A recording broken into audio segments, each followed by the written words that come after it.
You can't get it, you can't get it. Well, yeah.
But that's been happening. That's right in front of your house. Yes, sir.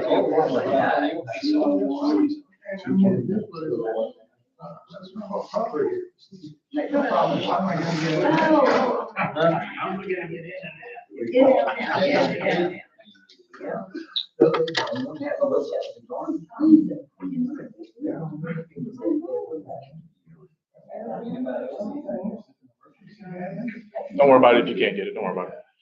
Everyone, If I could have your attention, please. My name is Terry Satterwhite. I'm the Planning and Zoning Administrator with the town of Louisburg. I'd like to first thank everyone for coming out this evening, taking time out of your busy schedules, especially with the oncoming storm, to come out and listen to our developer's proposal here for the development over on Tanglewood, Sandalwood Avenue. Please, to help us have a productive and respectful meeting, I'm asking that we maintain professional decorum tonight and throughout our discussion. This means allowing others to speak without interruption, keeping comments focused on the topic at hand, and treating one another with courtesy, please. We will be limiting individual public comments to 2 minutes and 30 seconds just to allow room for everyone. The way the agenda will work tonight, I'll speak briefly, the developers will come up and give their proposal, and then we will have a public comment section after that. If you'd like to have questions at the end, we will save questions for the end of a brief question and answer period. As well, with the question and answer period, we're going to limit those comments to 2 minutes and 30 seconds just so everyone can have a chance if they'd like to. And I'll give you just a general reminder so we can transition to the next speaker. Just thank you in advance for your cooperation. And again, thank you for coming out tonight. So the proposal is a rezoning for a parcel here located on Sandalwood Avenue. The rezoning would encompass this parcel 018118 as well as 016681. The development team has secured another parcel and they would like to add that into their proposal. So this is the reason why we're having the neighborhood meeting. At first, the proposal passed through the planning board and went to town council. Because of the concerns of you all, the neighbors, the community, we have decided to hold the process a bit. The developers came up with another strategic way to implement their project. And so when you add acreage to a proposal, this parcel here, as well as 2 parcels down on the southeast corner, there has to be a resubmission of the entire package. So now we're here starting the process again from the beginning. This is a neighborhood community meeting to gather input from the neighbors. Then it will have to go back to the planning board and then subsequently again to the town council. So I just wanted to give a brief overlay of the process. Again, Tanglewood back here, an existing residential neighborhood, existing residential, the apartments next door on Dogwood Road, and then existing commercial, Carly C's, Franklin County offices, a strip mall, basically. This is an excerpt from our comprehensive plan, the 2030 comprehensive plan, which describes the Woods neighborhood as an area residential neighborhood in our future land use category. Thank you, sir. Please go ahead. Our comprehensive plan lists different areas around town as focus areas, and we have land use categories for each focus area. The area where the development would take place is called the Woods neighborhood. And it describes this area as predominantly residential neighborhoods anticipated to continue meeting the residential needs in the future. It's close proximity to downtown, Depot Hill, and the Tar River. It's anticipated that future growth in this neighborhood may occur at a slightly higher density than prescribed here. Single family, which it describes the density as 3 to 4 dwelling units per acre, but the comprehensive plan understands that in a conditional zoning district, which this would be, instead of a traditional zoning district, in conditional zoning districts, the developers have the option to describe setbacks, densities, other elements of the plan. The land use policy. I've got a question, sir. I mean, so it's actually rated for 25 units there now. I see well over 50. Okay. So are we changing the zone there as well? We have not changed the zone there, and if you could please, sir, we'll wait till the end to answer that question. I'll write it down and I'll be sure to answer that though. Yes, sir. Single family residential should continue to be the predominant land use, with multifamily and non-residential uses permitted adjacent to Highway 56 and existing non-residential development. Single family uses should be protected from additional encroachment of non-residential uses along the interior street network. This area will maintain a mixture of R1, R2, and O&I zoning district designations, provided that sufficient site design strategies, and adequate buffering of potential institutional or office uses are provided to promote compatibility with residential uses. High traffic generators are not recommended. Next, density, single family, 3 to 4 dwelling units per acre. It prescribes density, multifamily, 6 to 8 dwelling units per acre, utilities, public water and sewer, personal vehicle, walking and bicycling. The character is interconnected, curvilinear street network, curb and gutter, sidewalks. The planning initiative for this area of the Woods neighborhood is to identify opportunities to install curb and gutter with sidewalks or implement recommendations from the bike and pedestrian plan to construct a side path to go along the river here. And we should also, it's recommended that we evaluate zoning ordinance for improvements to buffering and compatible use requirements for the neighborhood. So all of that is to say that this should remain a residential neighborhood with B2, the highway business being in front on Bickett Boulevard, and a transition of that from highway business, commercial business to residential. So at this time, we'll have the developers come up and they can tell you everything dealing with their proposal. From Traybar Homes and Thomas and Hutton, I believe Mr. Royster here is with Thomas and Hutton, and Mr. Haskins is with Traybar Homes. Yes, sir. Yes, sir. Correct. So, thanks everybody for coming out. My name is Preston Royster. I'm the engineer of record with Thomas Hutton Engineering Company over at Durham. As Mr. Satterwhite said, the proposal tonight, or the proposal for this project, is townhomes or attached dwelling units. The proposal includes 68 units in the block between Sandalwood Avenue and Dogwood Avenue, or Dogwood Drive. And as Mr. Satterwhite said, the intent here is for curb and gutter access drives and sidewalks throughout, as well as sidewalks along the frontage of Dogwood and Sandalwood Avenue and Tanglewood Drive. The project will meet all applicable requirements from planning and all applicable stormwater requirements as well. There is space allocated for an above ground stormwater control measure, which will treat. I apologize. So could you speak up just a hair? Sure, and I'll be happy to answer any questions after this if something doesn't jive. So so we'll have a stormwater control measure here that will control peak flow runoff as well as provide water quality treatment in accordance with town requirements. And with that, I'm happy to answer any questions that y'all may have. I have a question. When Okay, we I don't- started all this, it was 25 apartments. Then it went to 52. Now you're saying 68. I wasn't involved in the 25 unit development. We were That's all that area is actually slated for. right. So that's why we're doing the rezoning. That's or- actually, planned that's district. too many for what it is as it is. right. Put So 60 it was units in there, that's crazy. right. So it was previously approved for 52. Is that correct, Terry? The previous zoning. The previous zoning, the The smaller proposal site. with the smaller site, Right. yes, that Exactly. proposal was approved by the planning board, not the town council. Gotcha. So it went. But by right, and I want to explain that, by right, the 25, right? By right, here, in the parcel as it stands right now, if the developers wanted to build this development there, they could put 25 units there by right because of the density by right. The conditional rezoning allows them to change the setbacks, the density requirements, and other things that are implemented in the neighborhood itself. At 60 So- units, you're talking 120 cars. 168 units. No, just 68, but What he said, 68. again, the proposal is a conditional district. So the developers in any conditional district, that's not just this one, they are allowed to prescribe their own density, setbacks, landscaping, and uses for the development. So they can have a mix of uses if they wanted to. They could have R2 in some spots where it's a higher density.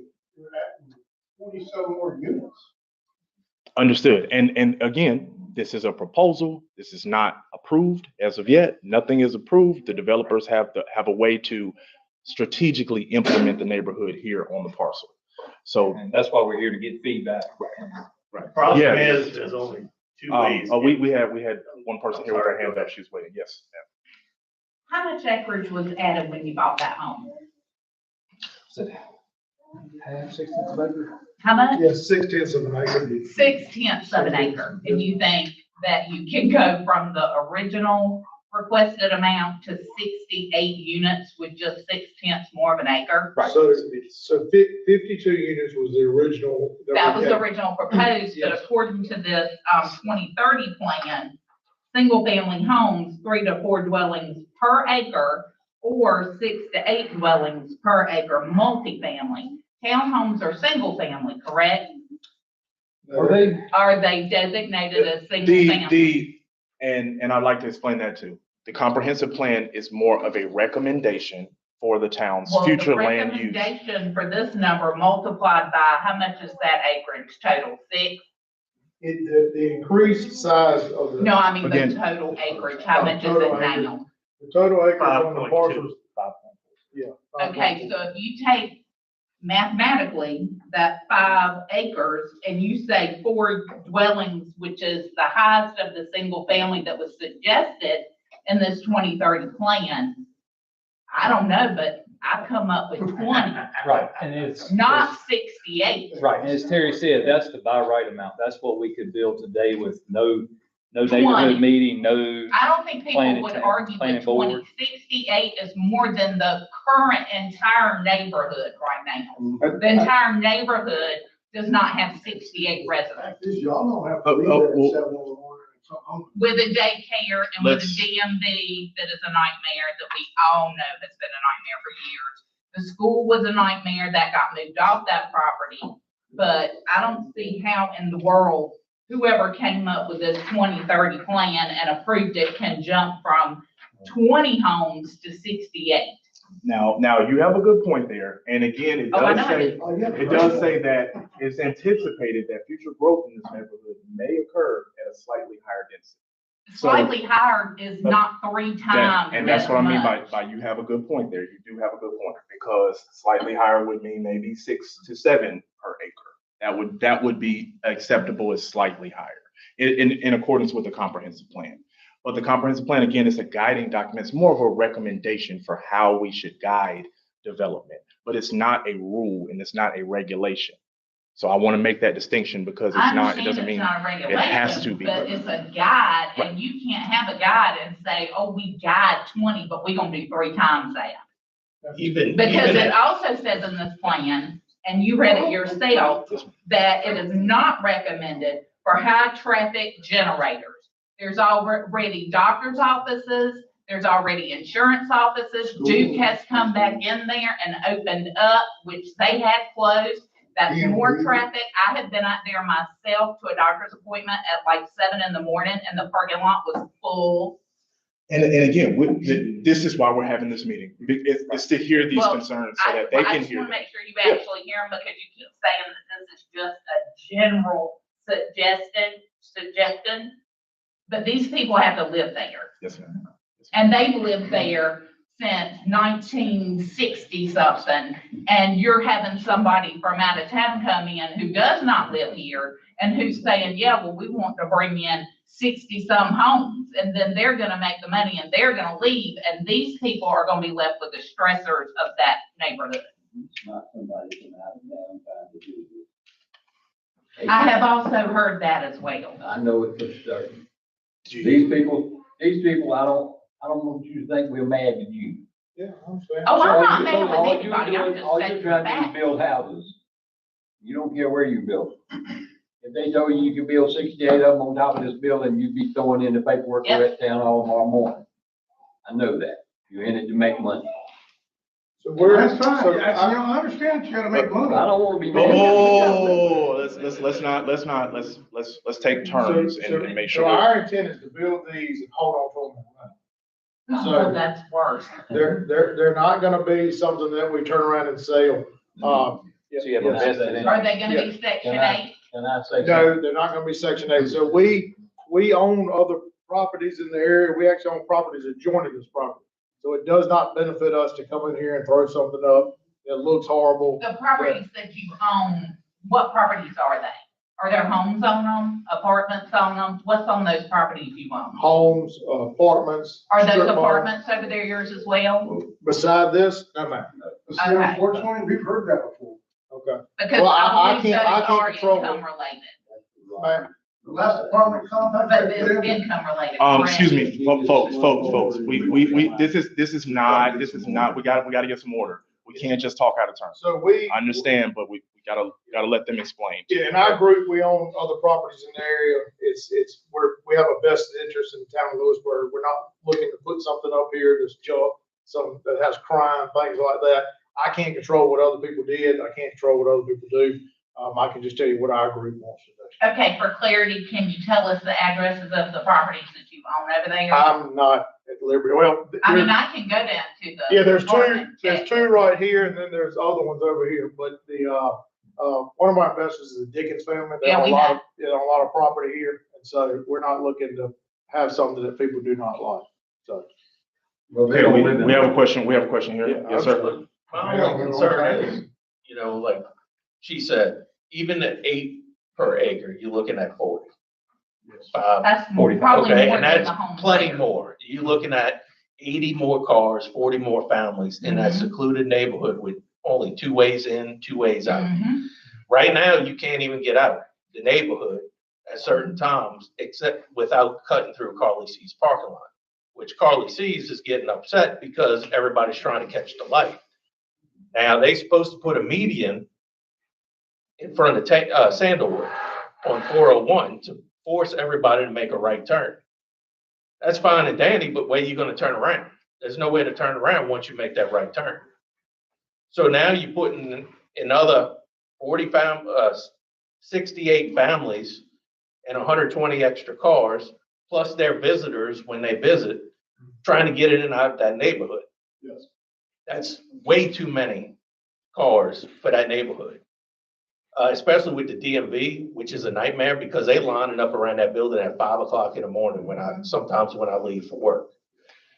And they there till 5 o'clock in the afternoon lined up down the street.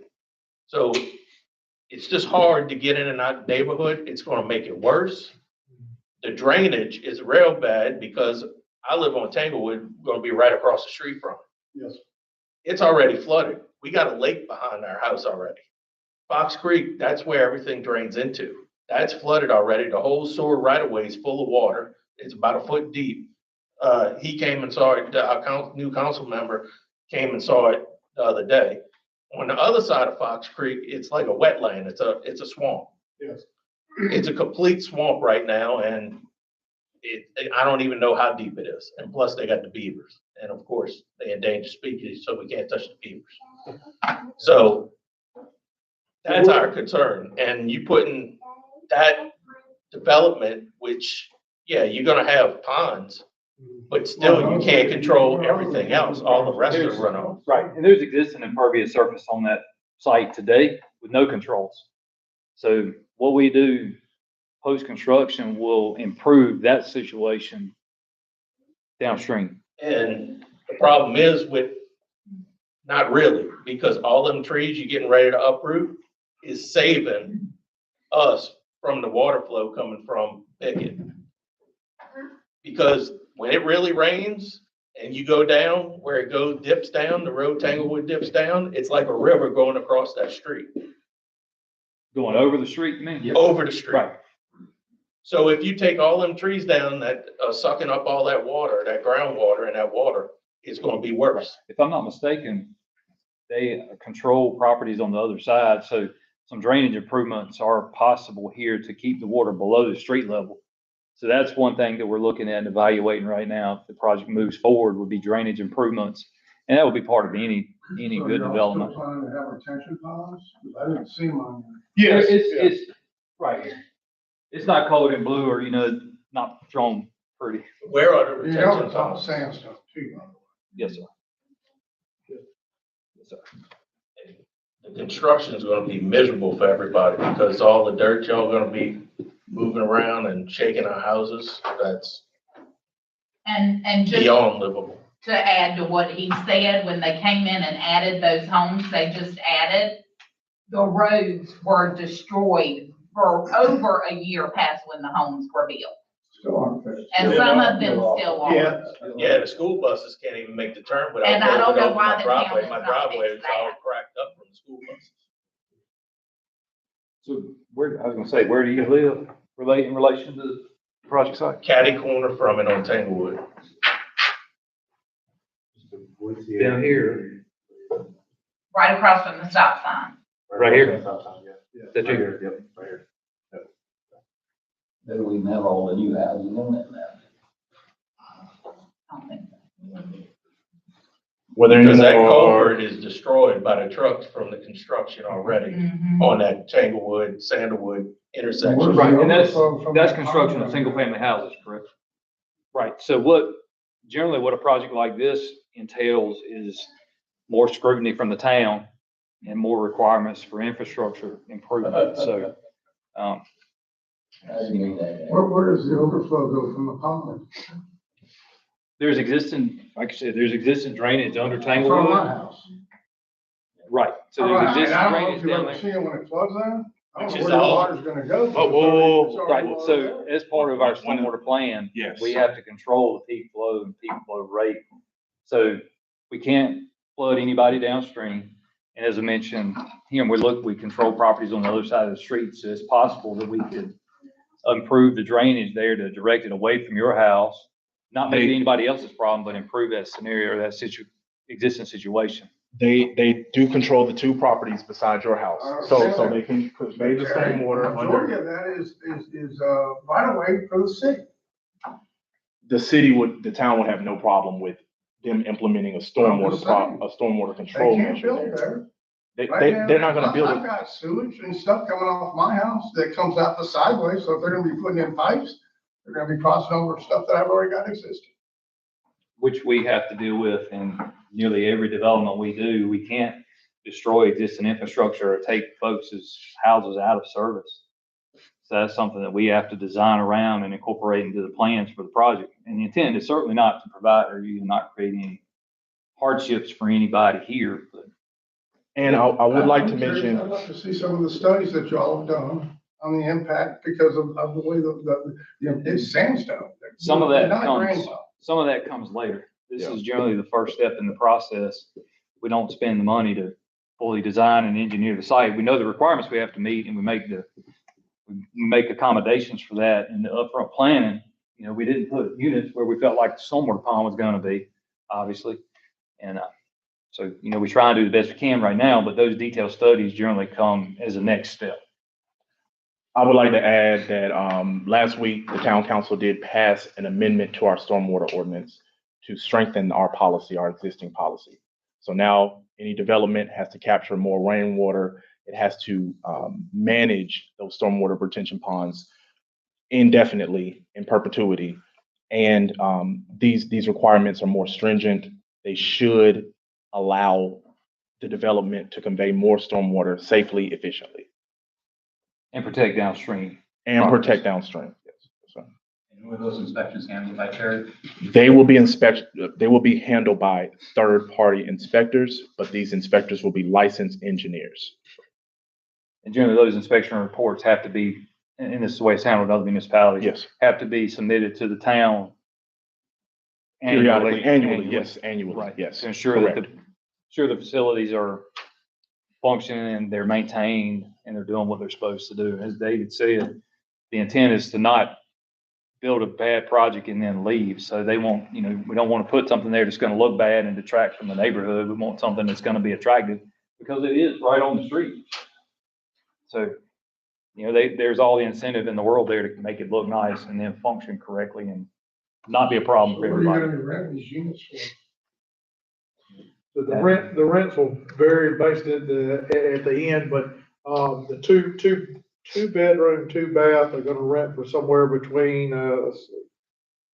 Myself notes, I wouldn't fit, $11.50 to $13.50, and the three bedroom, two bath is $1,400 to $1,600, roughly. That's what we're projecting now. Yes, I got a couple. no, that's fine. So the traffic studies that we were talking about before when we came to the other meeting and they hadn't done them and they put them off, have they done those? Their process. We've They're in done the some, process. we've When done will some we- preliminary traffic counts. When will we have those results?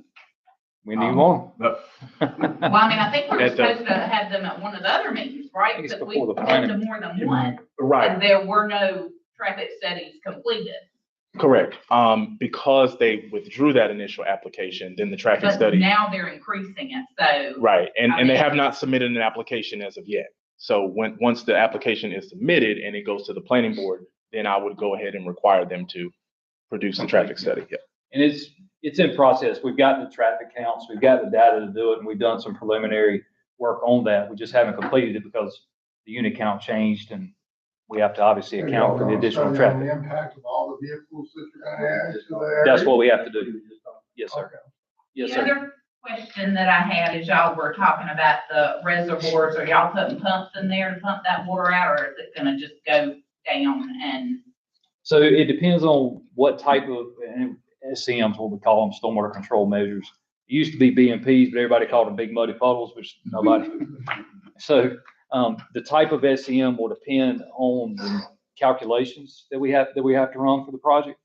It will have to contain or detain or control peak flow rates, which lots of them do that. But there also likely be a water quality component of that. And most of the time, your water quality devices have some standing water in them all the time. Right, and So how we tall don't- is that? We don't pump them. You generally, pumping stormwater is generally a bad idea, The so. reason I asked is because I've been out to some of those big subdivisions out at Falls Lake that have water in their reservoirs all the time, and it's enough water, somebody could drown in it. Is it gonna be that much water? So most of the ponds have about 3 feet of water in them standing all the time. It depends on the type.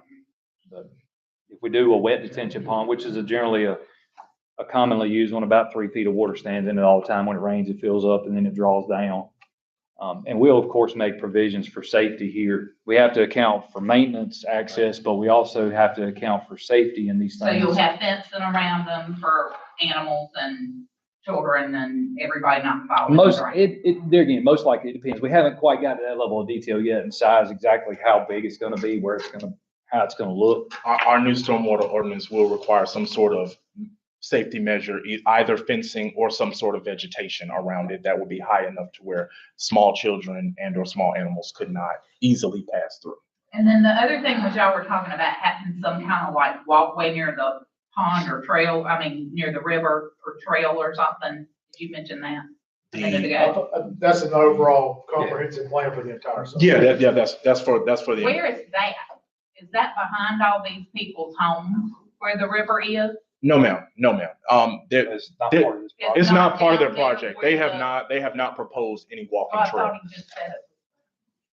So it's gonna be the town of Louisburg, not theirs? That's for the future. It's for, planning for the future. And we Right, but we where- recommend, Is it back there? where it's the- it's not a definite plan to do it yet. It hasn't, if that makes sense. I It's, understand that, but I mean, is a proposal to be behind their home?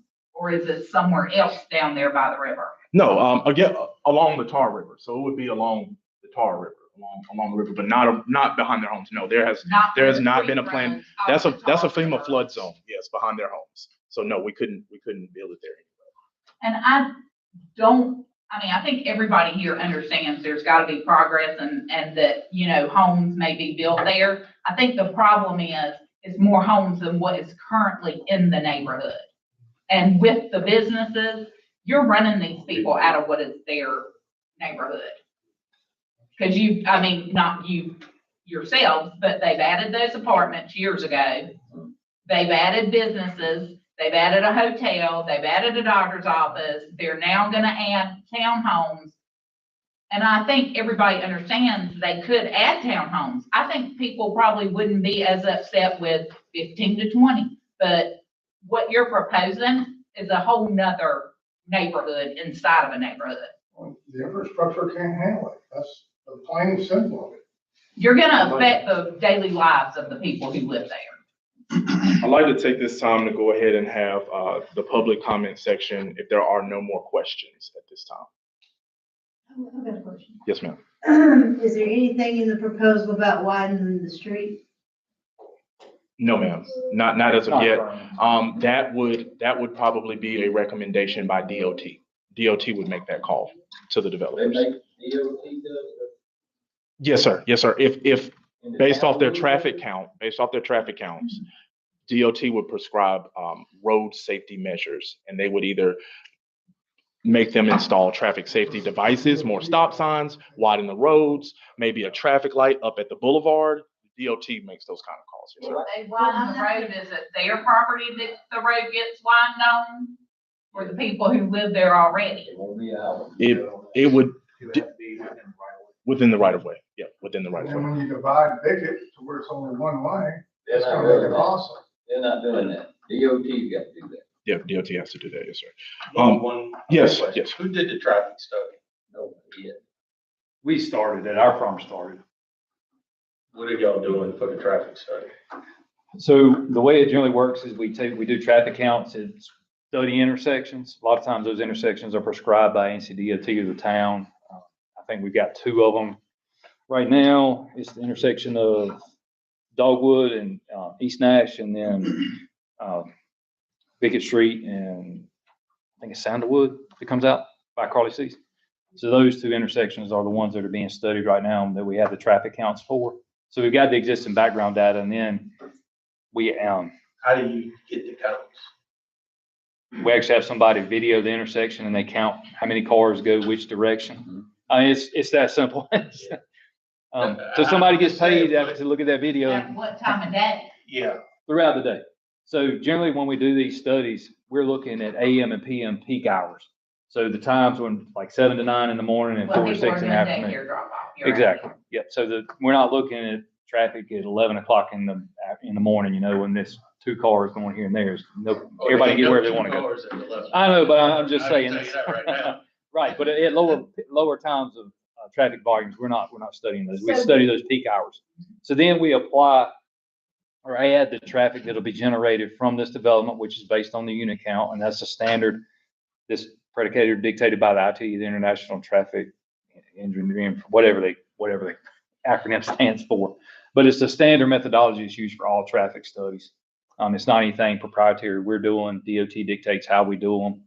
And so there's a methodology to it. Where's the proposed entrance and outage of this development? So there Is are. it gonna be on Tanglewood, or So is it there's- gonna be? There's a couple of them on Sandalwood, there's one on Dogwood, and one on Tanglewood.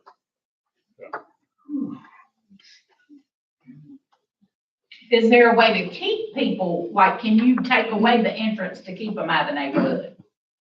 So that they can only enter and exit via Places. So the you, main road? Part of that's gonna be regulated by the fire chief. that's right. You don't want to have an area that you can't get in and out of if something catches on fire. Exactly, that's what we're trying to say. And that's the problem. If something happens, the people down Tanglewood towards Pinewood won't be able to get out. Because when there's an incident in that neighborhood, Yeah.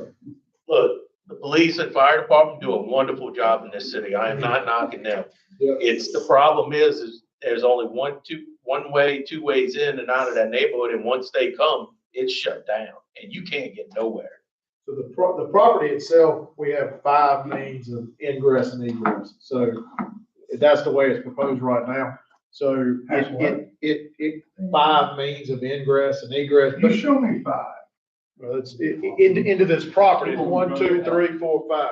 No, that's getting out of your neighborhood. Yes, sir, I said. What this about getting prop- out of my neighborhood? Sir, Sir, I didn't develop the whole town. But this is just, we're saying we've got 5 means of ingress and egress out of our property. So it's to try not to cause a bottleneck in one place during any peak flow. Yeah, it is. okay, we're gonna move to the public comment section. We have the first person, Mr. Willie Mullins. Yes, sir. I don't need to stand up and talk, I talk loud enough. Everybody to hear me. I've lived over there for almost 50 years. Been a nice, quiet neighborhood.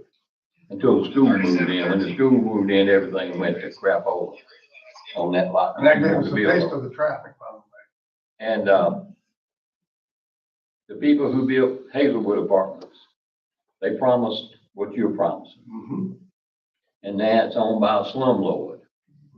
And I know for a fact, when it gets to the point where they're not making a lot of money on it, And There you go. upkeep is more than what the rent can handle. They're gonna do the same thing. They're gonna sell it and move out and say, Just business. bye-bye. And then we're gonna have another slum. And there's another one, I think, off of Main Street. They promised the same thing over on Ridley Street. Somebody told me over there, now the folks don't even know who to pay the damn rent to. They ain't got no idea, because nobody goes over and looks, takes care of anything. You know, And that's what we're concerned about. Well, And the we 25 can't, units, sir, you know, sir. that's already We only, slated. we have a public comment section and he signed up, And that's- Mr. Mullen signed up. I'm Please concerned, let him talk. I'm not gonna be here when it all goes to crap. I'm old enough where I'm not gonna have to worry about it. You know, these other folks are a lot younger than I am. And, I got another I 70 years. know what happens down the road, because I've been there. I've been down the road a long time. And like I said, Hazelwood, when they opened it up, it was a nice It was apartment. for about 10 years. And then before they started building the houses on the street in front of me, they were throwing mattresses over the fence, refrigerators over the fence. You call it town. They didn't care that they were there. They didn't give a crap until they started building houses, and then they went over and cleaned it up. The people who built the houses had to clean it up. So that's my concern. I'm not gonna be there when it all goes, but I don't, the traffic is gonna be, you know, I know what I'm gonna do. I'm gonna sell my house and move out the damn neighborhood if you build what you're gonna propose. I'm just gonna leave. That's the best thing. That me and the wife already talked about it. We just gonna get out of Louisburg, because nobody gives a crap about that. Residents in Louisburg, all they care about is that right there. That's all I got to say. Thank you. Tiffany Finch. Oh, sorry, I just mentioned that was. Oh, okay. It's like, well, she's with advanced. Hey, good evening. I'm Veronica Creation. Go ahead. I'm just worried. Okay, Chief Economic Development Officer with Advanced Community Health. Thank you for the presentation. We're at the corner, just off of the map. We actually were just gonna ask questions like, what are signage? You know, if this goes through, either way. I just want to make sure that our patients can get to the clinic, that there's folks that's safe. Don't want the mistake of our parking lot to end up, being parking for trucks and stuff. So we're happy to talk to you through the process. If this moves forward, we would just like some time with someone to make sure that folks can get in and get out safely, and that there's signage letting folks know that we're open for business. Thank you. Is there anyone else who'd like to speak? Yeah. Yes, ma'am. I submitted my letter with my concerns back in July of last year. And we've got, the infrastructure can't handle it. We've got a street back there that you can't even meet the trash truck without somebody running off the side of the road. The school bus can't turn around back there. We've got 3 doctor's offices. We've got a farm bureau. We've got DMV. We've got a daycare center. We've got road traffic coming off of 56 highway that's just flying through there. Totally road. We have to slam on brakes to let them go through.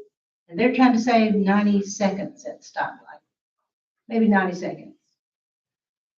If that median goes on Bickett Boulevard in front of Sheets, most of the traffic that comes through traffic, we got a lot of through traffic here on 401 and going toward Henderson North, but the majority of the traffic heads south back into Raleigh. So there's no place for those people to turn around. And Carly sees it's not their responsibility to handle overflow traffic. And if there was a little bit more transparency about the situation, and we went from 25 units to 54 units, and now we're at 68 units,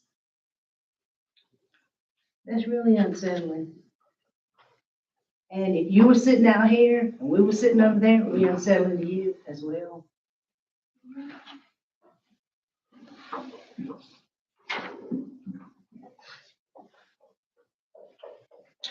All right, thank you everyone again for coming out. If David or Preston, if you have anything else to say, anything else to add? Okay. I say we're happy to answer questions. Does anyone else have any more questions? I do have one more comment. Yes, ma'am. We're all adults here. It has nothing to do with you guys personally. It's just, it has nothing to do with you personally. We understand. We understand. I worked in the financial industry for 36 years. Growth and change is inevitable. There's nowhere else for people to go except for heading up north up 401. And with all the tools and resources there are out there, I can't understand putting a big project like that in the middle of a small neighborhood that's already congested with traffic. I just have one more comment. Yes, ma'am. So I myself live on 6 acres, and I cannot imagine 60-some cars being parked in my yard and still having 60-some homes built on that lot. That is, I mean, I just don't understand how that's gonna be possible. To squeeze all of that into that one little piece of property. Yes. Yes, ma'am. What is next? Where do we go from? Tonight. Yes, ma'am. So next, the developers would submit their application, and then we would have a planning board meeting. The Louisburg Planning Board would meet. I would prepare a staff report. We would go through the proposal as it is now existing, and the planning board would give recommendations to the town council. So are you planning to rezone it? Are we planning to rezone it? Yes, sir. It's not a town decision to rezone it. Yes, sir. Anyone can submit an application to rezone any parcel in town. And as the staff, our job is to make sure that it meets our requirements and then forward it on to our other governing bodies such as the planning board and the town council. They make the decision. I, as staff, do not make the decision on rezonings. I cannot rezone anything. So they submit their Do you proposal. make recommendations? Yes, sir. In my staff Okay, what proposal. would your recommendation be? I can't make it until they submit their application. Okay. Yes, sir. Will there be another town council meeting after they do that and you make your recommendation? Absolutely. Yes, ma'am. Yep.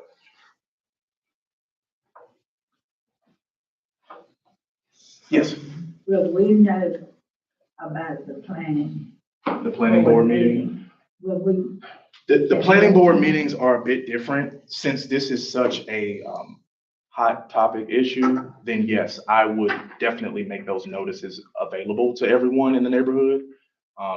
Usually with the notice requirements per general statutes of the state of North Carolina, anytime there is a public hearing, that's when the notices have to go out, certified mail notices. The planning board is not a public hearing, it's a public meeting. So in distinguishing the two, those notices aren't technically required to go out for the planning board, but they are required for the town council meetings. But like I said, since this is a very pressing issue, I would definitely send out those notices of the planning board meeting. And could we attend? Absolutely. It's welcome to the public regardless. Yes, ma'am. It's just a notice requirement, isn't required.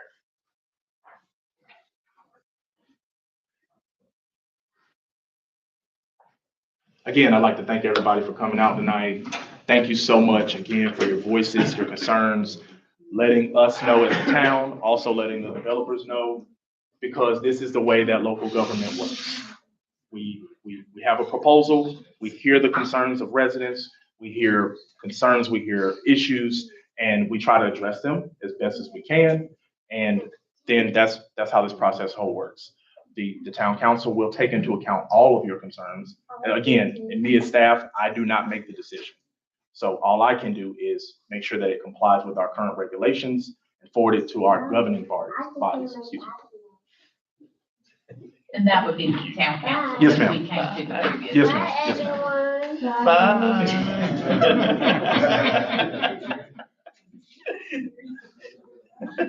Thank you again, everyone. Yeah. Eric, Yeah. Bye.